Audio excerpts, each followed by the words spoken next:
গণহত্যার জন্য কোনো প্রকারের অনুশোচনা বা দুঃখ প্রকাশ না করে বরং আন্দোলনকারীদের হুমকি ধমকি দেওয়া এবং দেশের অভ্যন্তরে বিশৃঙ্খলা উস্কে দেওয়ার অপকর্মে জড়িত থাকায় ফ্যাসিস্ট আওয়ামী লীগের নিষিদ্ধের দাবি ক্রমেই জোরালো হয়ে উঠেছে।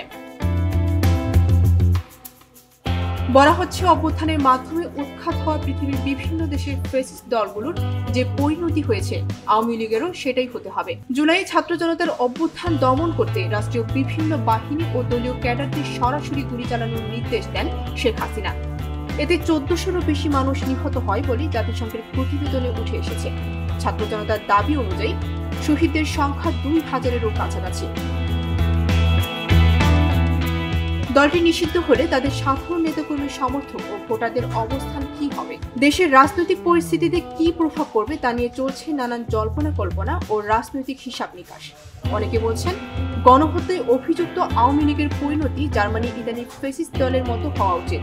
আবার কেউ কেউ বলছেন, গণহত্যায় অভিযুক্ত আওয়ামী লীগের মন্ত্রী নেতাদের বিচারের মাধ্যমে তাদের শাস্তি নিশ্চিত করা যায়।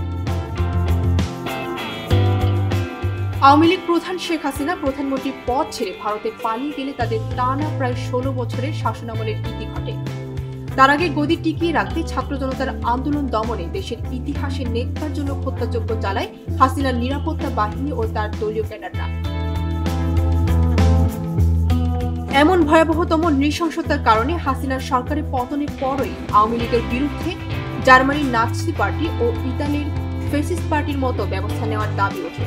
অভ্যুত্থানে নেতৃত্ব দেওয়া বৈষম্য বিরোধী ছাত্র আন্দোলন, জাতীয় নাগরিক কমিটি, গণ অধিকার পরিষদ, হেফাজতে ইসলামী সহ বিভিন্ন মহল দাবি করে আসছে, আগামীতে আওয়ামী লীগ যেন নির্বাচনে অংশ নিতে না পারে এজন্য দলটিকে নিষিদ্ধ ঘোষণা করার পাশাপাশি নির্বাচন কমিশনের নিবন্ধন বাতিল করা হোক। গত 7 ফেব্রুয়ারি বৈষম্য বিরোধী ছাত্র আন্দোলনের সাবেক সমন্বয়ক ও বর্তমান অন্তর্বর্তী সরকারের উপদেষ্টা আসিফ মাহমুদ এক সাক্ষাৎকারে বলেন, আওয়ামী লীগ নিষিদ্ধ করার ব্যাপারে রাজনৈতিক দলগুলোর মধ্যেও এক ধরনের ঐকমত্য তৈরি হচ্ছে। দেশের মানুষ তৎকালীন ক্ষমতাসীন ওই দলের অগণতান্ত্রিক এবং একঘেয়েমি মনোভাব ও কার্যকলাপ মেনে নিতে পারেননি বলেই 5 আগস্টের আগে ও পরে তাদের মধ্যে দলটি নিষিদ্ধ করার বিষয়ে ঐকমত্য প্রতিষ্ঠিত হয়। রাজনৈতিক দলগুলোর মধ্যে এমন ঐকমত্য তৈরি হলে সরকারের জন্য যে কোনো সিদ্ধান্ত বাস্তবায়ন করা সহজ হবে। পরে 18 ফেব্রুয়ারি ফেসবুকে পোস্টে তিনি বলেন, আওয়ামী লীগ পরিচয়ে কারো নির্বাচন করার সুযোগ পাওয়া উচিত না। আন্দোলনে আহত হয়ে চিকিৎসাধীন অবস্থায় শহীদ হওয়া মোহাম্মদ হাসানের মরদেহ কাঁধে গত 14 ফেব্রুয়ারি আওয়ামী লীগকে নিষিদ্ধ করার দাবিতে মিছিল করেছে বৈষম্য বিরোধী ছাত্র আন্দোলন। ওই কর্মসূচিতে বৈষম্য বিরোধী ছাত্র আন্দোলনের সাবেক সমন্বয়ক আব্দুল হান্নান মাসুদ বলেন, আওয়ামী লীগকে চিরতরে নিষিদ্ধ করা হোক। কেউ যদি অন্য কিছুর দোহাই দিয়ে আওয়ামী লীগকে পুনর্বাসনের চেষ্টা করে, তবে জুলাইয়ে যেমন 2000 শহীদ হয়েছে, আওয়ামী লীগকে নিষিদ্ধ করতে প্রয়োজনে আরো 2000 জীবন দেব। তবুও আওয়ামী লীগকে নিষিদ্ধ ঘোষণা করার লড়াই চালিয়ে যাব।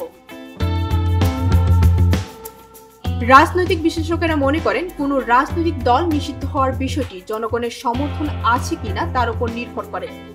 এই ধরনের সিদ্ধান্ত নির্ভর করে জনগণের সমর্থনের উপর। জনগণের সমর্থন যদি থাকে, সেজন্য দেশের অন্যতম বড় রাজনৈতিক দল বিএনপি নেতারাও নিষেধাজ্ঞার পক্ষে এখনো সরাসরি অবস্থান প্রকাশ করছেন না। গত 13 ফেব্রুয়ারি বিএনপির গুলশানের কার্যালয়ে এক সংবাদ সম্মেলনে দলের মহাসচিব মির্জা ফখরুল ইসলাম আলমগীর বলেন, কোন পার্টি নিষিদ্ধ হবে, কোন পার্টি কাজ করবে, কোন পার্টি কাজ করবে না, জনগণ সিদ্ধান্ত নেবে। জুলাই গণহত্যায় জড়িতদের বিচারের জন্য সরকারের পুনর্গঠিত আন্তর্জাতিক অপরাধ ট্রাইব্যুনাল কাজ করছে।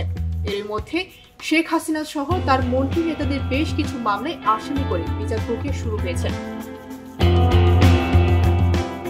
গণদাবির মুখে যদি সরকার আওয়ামী লীগকে নিষিদ্ধ করার পথে হাঁটছে, সেক্ষেত্রে কি প্রতিক্রিয়া হতে পারে তা নিয়ে সংশ্লিষ্ট মহলেও নানান আলোচনা আছে। এমন সিদ্ধান্তে দলটির নেতাকর্মী, সমর্থক ও শুভাকাঙ্ক্ষীদের প্রতিক্রিয়া ও চাপের বিষয় রয়েছে। পাশাপাশি আন্তর্জাতিক মহলে হ্যাঁ অথবা না অবস্থানেরও বিষয় থাকবে। আওয়ামী লীগের সমমান মহল মনে করে, দেশের রাজনীতিতে আওয়ামী লীগ একটি বড় দল। তাদের লাখ লাখ নেতাকর্মী, সমর্থক ও শুভাকাঙ্ক্ষী আছে। দলটির একটি নির্দিষ্ট ও বড়সড় ভোট ব্যাংকও আছে। বিগত নির্বাচনগুলোতে দেখা গেছে, মোট ভোটের 30 থেকে 35% আওয়ামী লীগের রিজার্ভ ভোট। আলোচিত 111 সরকারের অধীনে অনুষ্ঠিত 2008 সালের নির্বাচনে আওয়ামী লীগের ভোটের হার ছিল শতকরা 48%। তার আগে 2001 সালের নির্বাচনে আওয়ামী লীগ 40.21% ভোট পায়। বিভিন্ন মহল থেকে নিষিদ্ধের দাবির বিষয়ে আওয়ামী লীগের নেতাদের সরাসরি কোনো মন্তব্য পাওয়া যায়নি। নিষিদ্ধ হলে তাদের বিপুল সংখ্যক কর্মী সমর্থক এবং ভোটার কি করবেন বা অন্য কোনো দলে যোগ দেবেন কিনা তা নিয়ে বিভিন্ন আলোচনা রয়েছে। তবে দলটির নেতাকর্মীরা মনে করেন তাদের কর্মী সমর্থকরা কোনো দলে যাবেন না, কষ্ট সহ্য করে হলেও নিজেদের অবস্থানে টিকে থাকার চেষ্টা করবেন। 2-4 জন নেতাকর্মী অন্য 2-1টি দলে চলে যেতে পারেন। প্রতিকূল পরিস্থিতিতে গা বাঁচাতে কৌশল হিসেবে তারা এটা করতে পারে।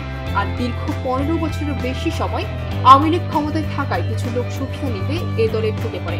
পাশাপাশি এই সময় দলের মধ্যে কিছু সুবিধাভোগী তৈরি হয়েছে।